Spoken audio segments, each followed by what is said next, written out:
Hi there, I'm Melissa Galbraith, the fiber artist behind MCreativeJ, and today I'm going to show you how to create the coral stitch. And for this one, it's kind of like a straight line with knots along it. I always think of it as kind of looking like barbed wire or a knotted rope. For this stitch, we are going to come up on one side of our line here, and I'm right-handed, so I like to start on the right. If you're left-handed, you might like to start on the left. But we start at the beginning of our line, and we're going to go forward a little ways. And this is however long we want that straight part of our line. And we bring our needle down into the fabric, and we're just going to pop it back up slightly so we catch just a little bit of the fabric here. And now we're going to take our thread that's coming out of the fabric, and we want to cross it over our needle and then slide it under the needle so it wraps around. Then we push our needle on through the fabric and gently tug so everything wraps around itself and becomes flush with the fabric. So that's our first knot in the coral stitch along our line.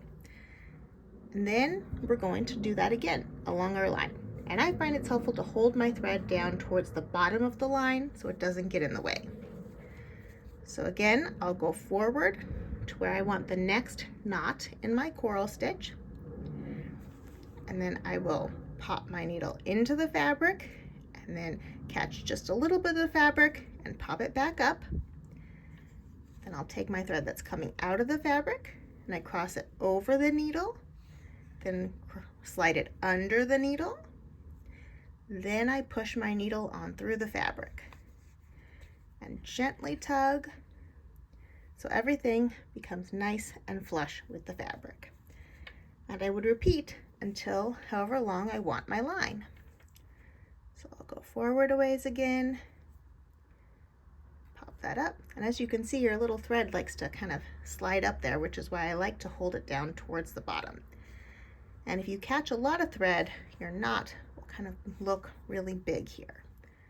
So cross it over, slide it under, make sure you don't split that thread apart with your needle, and then push your needle on through the fabric, like so.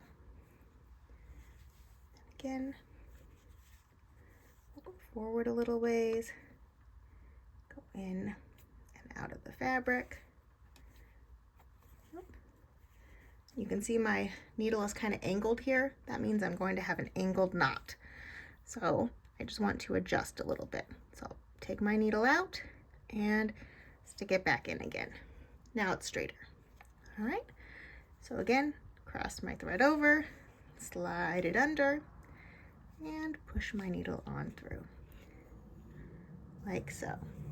And when I'm all done with my line, I will bring my needle back down through the fabric right at the end, like so. And that is your coral stitch. And for this one, you can also do rows right next to each other as a filling stitch. It doesn't just need to be a line. So I hope you have fun trying this coral stitch, and thanks for stitching with me, Melissa from MCreativeJ.